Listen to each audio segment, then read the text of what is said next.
Nu de viool zogezegd in het wit klaar is, kan ik op zoek gaan naar de ingrediënten voor de vernis.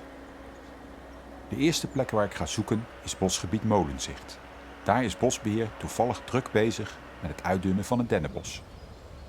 Een mooie kans om dennenaars te verzamelen.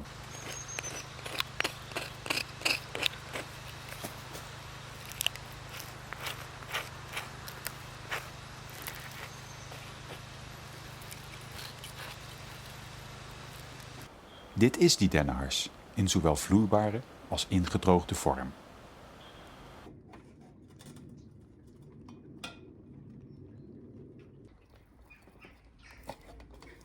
De dennenhars moet eerst worden gezuiverd. Dat doe ik door de ruwe hars te verwarmen en met een zeef de vloeibaar geworden hars te scheiden van de houtresten.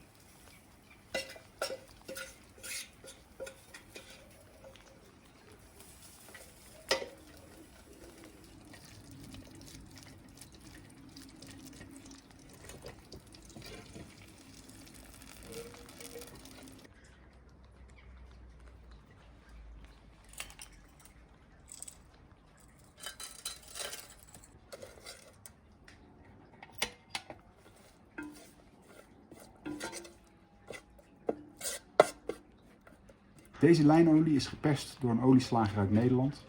En hij maakte daarbij gebruik van lijnzaad wat verbouwd is hier vlak bij de deur in Zeeland.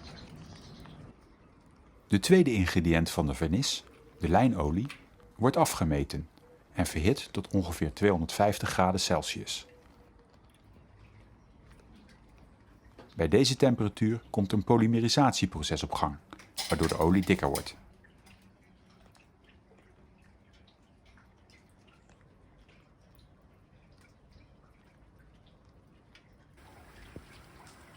Na enkele uren verwarmen voeg ik de lijnolie toe aan de gesmolten hars.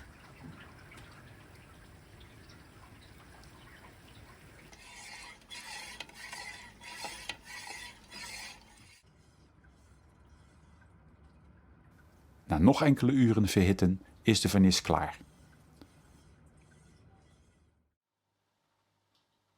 Met een laatste filtratie worden nog achtergebleven houtdeeltjes verwijderd.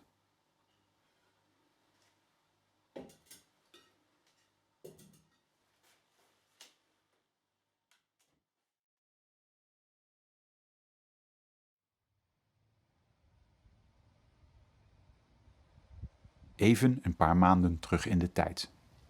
In november bezocht ik Jolande Vermaas, die de historische stadsmoestuin van het Markieshof beheert. Daar groeit onder andere de plant meekrap, waarvan de wortels een prachtige rode kleurstof geven. Samen graven we de wortels uit. Dit stuk misschien nog? Of vind je dat zonde voor dit?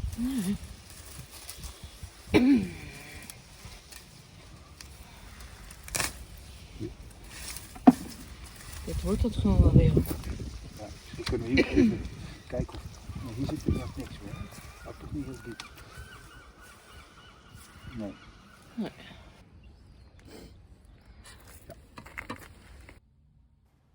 De wortels worden eerst goed gewassen en daarna gedroogd.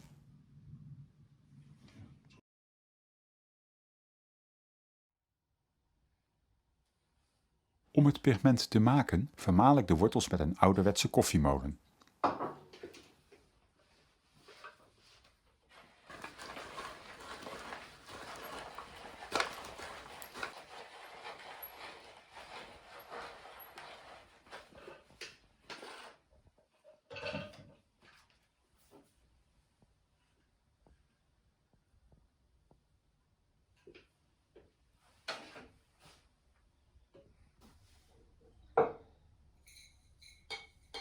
De kleurstof wordt eruit gehaald door een oplossing van het zout potas aan de wortels toe te voegen.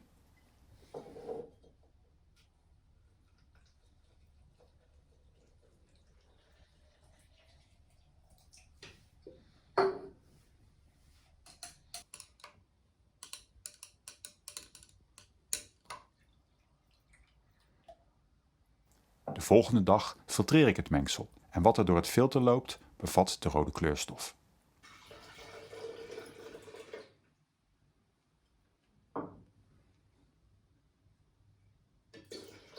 Dit filtraat wordt gemengd met een oplossing van het zout aluin. Het pigment ontstaat als een onoplosbaar neerslag.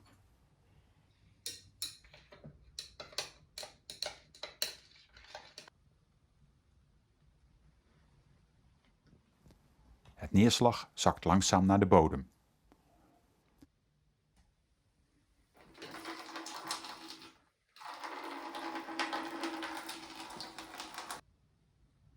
Na afhevelen en een paar keer spoelen kan het neerslag worden afgefiltreerd.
Met een vijzel vermaal ik het pigment tot een fijn poeder.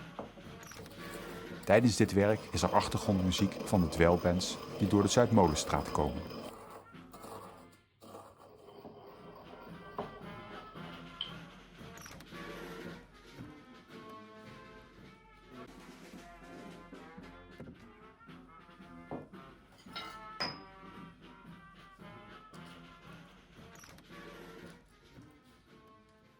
Op deze manier heb ik zowel rood meekrappigment als geel wouwpigment gemaakt.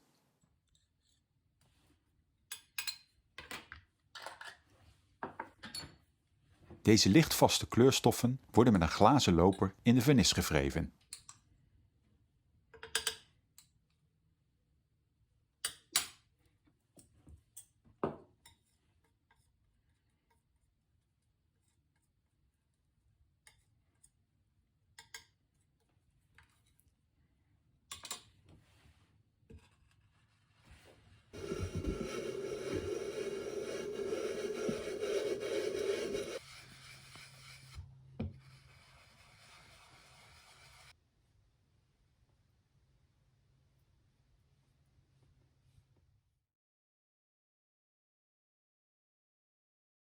Binnen het bosvioolproject wilde ik absoluut geen tropisch hardhout gebruiken, zoals ebbenhout. Het vinden van een lokaal alternatief was niet makkelijk. Perenhout van een fruitteler uit Ierseke bijvoorbeeld bleek te zacht. Uiteindelijk kreeg ik seringenhout van een oude struik die groeit in een tuin in het centrum. Van die plant kwamen wat dikkere stammetjes vrij tijdens snoeiwerk. Het hout is bijna net zo hard en zwaar als ebbenhout en heeft een heel mooie en grillige tekening. Nou, de seringen, ik vermoed dat die na het bouwen van het huis, ik denk door de familie de Jonge in, wat het zal al zijn, 1928, 1929, is deze sering geplant. Dat is ook vrij dik, dus ik vermoed dat het wel zo zal zijn. En hij groeit naar het licht en daardoor is hij wat topzwaar geworden. En daardoor dreigde hij op het kunstwerk neer te komen. Dus ik denk van, ik moet hem wat verlichten. En dan heb ik er een stuk afgehaald. Ik weet niet precies meer waar. Ik vermoed dat het toch achter de schutting zit. Toch met zijn eigen stukje nog laten ondersteunen. Oh, ja. Wat grappig genoeg weer opnieuw is aan het beginnen. Ja, hij staat ook mooi in bloei nu, hè? Ja. Momenteel. Ja, begint te bloeien. Ja. En wat vind je van het idee dat het snoeihout gebruikt is in een viool? Ja, dat vind ik waanzinnig. Ik heb begrepen van jou dat het een goed hout, dat het juist een goed hout daarvoor was. En dat het nu zit in een lokaal, met lokale materialen. Dat is natuurlijk fantastisch. Dat die uit mijn tuintje een stukje in jouw viool zit, is hartstikke leuk. Ja, en ik dank je hartelijk voor dat je het stuk aan mij hebt gegeven. Ja. Dat ik het mocht gebruiken. Ja. Dank je wel. Graag.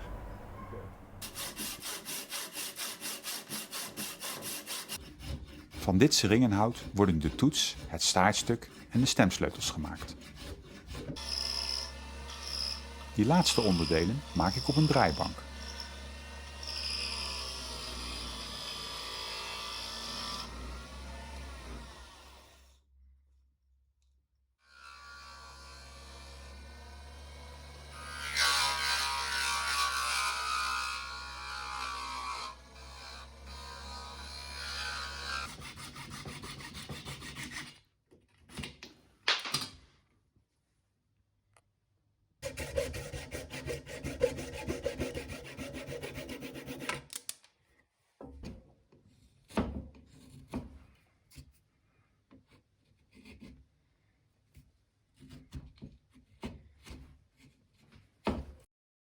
In het staartstuk is de afbeelding van een ansjovisje aangebracht, gemaakt van parelmoer.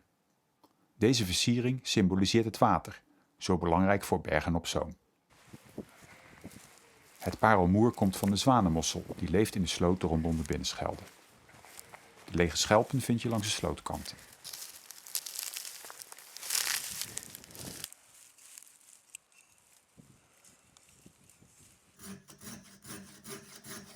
Eerst wordt het inlegje uitgezaagd en bijgeveld. Na het aanbrengen van details is het net een echte ansjovis. Hier de voltooide onderdelen die werden gemaakt met het Bergse seringenhout. Met een van de laatste onderdelen van de viool wil ik ook de geschiedenis van Bergen op Zoom in het instrument verankeren. Het kleine topkammetje wordt namelijk gemaakt van koeienbot, in dit geval afkomstig uit de middeleeuwen. Het been werd gevonden bij archeologische opgravingen aan de Noordsingel. Maar om dit bot te bemachtigen moet ik een bezoek brengen aan Stefan Asselbergs van het Archeologisch Depot. En wat zijn dit voor botten? Het zijn dierlijke botten uit een afvalput van een klooster. Zo. Ja. Dus die paters die gooiden alles wat ze niet meer in de keuken gebruikten, dat werd allemaal op een hoop gegooid. Dus En welke tijd van over? het klooster heeft bestaan zo van 1450 tot 1560 ongeveer. Oh ja, dus behoorlijk oud. Dus van 400 jaar. Ja. Ja, en waarom, wat is de reden dat ik een stukje mag gebruiken en dat jullie die pot eigenlijk niet meer... We hebben die afvalputten opgegraven, daar hebben we uitgehaald wat we willen bewaren, scherven, soms weer een munt. Ja. Maar met dierlijk afval kunnen we eigenlijk niks mee, kunnen we niet onderzoeken. En het heeft geen belang om een varkenspoot uit 1400 te gaan bewaren. Dus ik mag, je mag ermee. deze wil ik een stukje meenemen. Ja, zeker. Nou, bedankt. Ja, veel succes ermee. Ja, bedankt. Eenmaal terug thuis kan ik uit het middeleeuwse been de topkam zagen.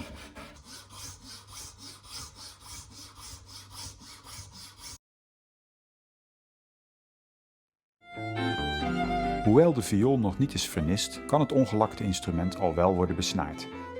De Bergse violiste Carmen Jacobs was bereid om de vuurdoop van het instrument te houden. En dat klonk zo.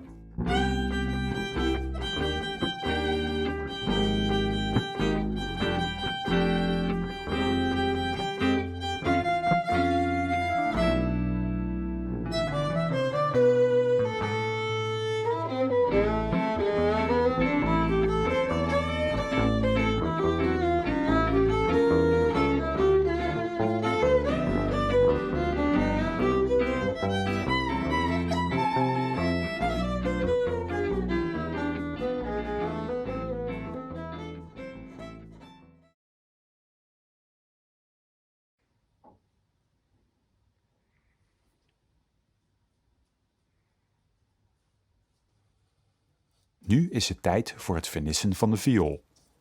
Daarvoor gebruik ik natuurlijk de vernis en pigmenten gemaakt van ingrediënten van Bergse bodem. Hier wordt de laatste kleurlaag aangebracht.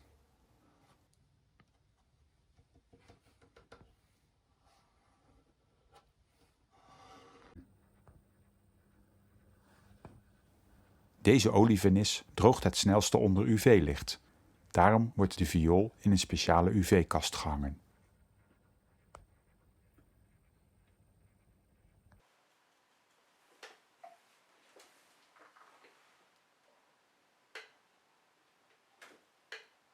Als de vernis helemaal is gedroogd, kan de toets worden opgelijmd.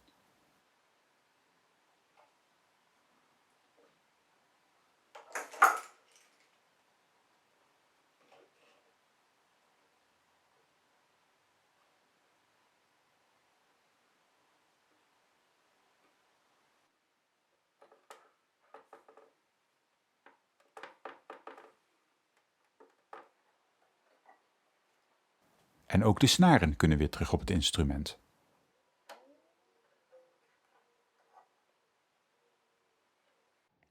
Het bouwen van het instrument was een mooi en leerzaam proces.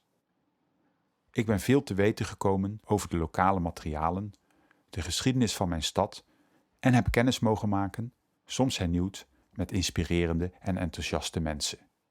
Het was bijzonder om te ervaren dat de meeste onderdelen van een viool gemaakt kunnen worden met materialen van naast de deur. En natuurlijk met de hulp van iedereen die zo bereid was om expertise te delen. En die Bergse viool? Die klinkt prima. Ik ben er alleen nog niet helemaal aan uit of ik ook een Bergs dialect hoor.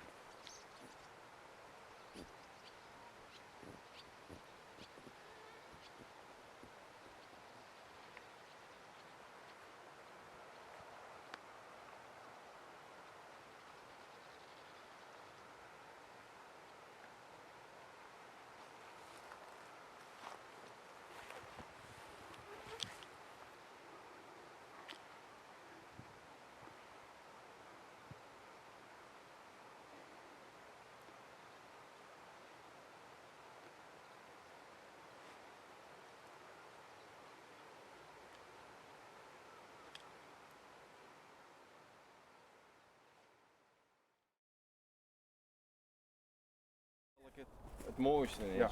Het kan best zijn dus dat hij ernaast heeft gestaan en weg is gezaagd en ja, erdoor is wat zachter hout. Dus het kan best zijn dat hij na 20 jaar gewoon die stop eigenlijk niet meer is. weg is gerot. Dus, We kunnen misschien nog even kijken of iets vinden, Ja. maar ja, de kans is klein zeg ja.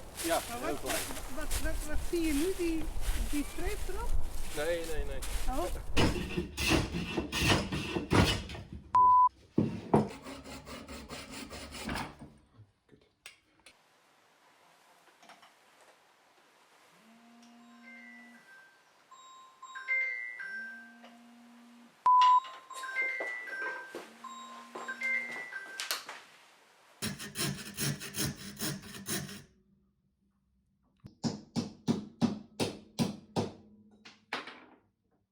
Een blooper.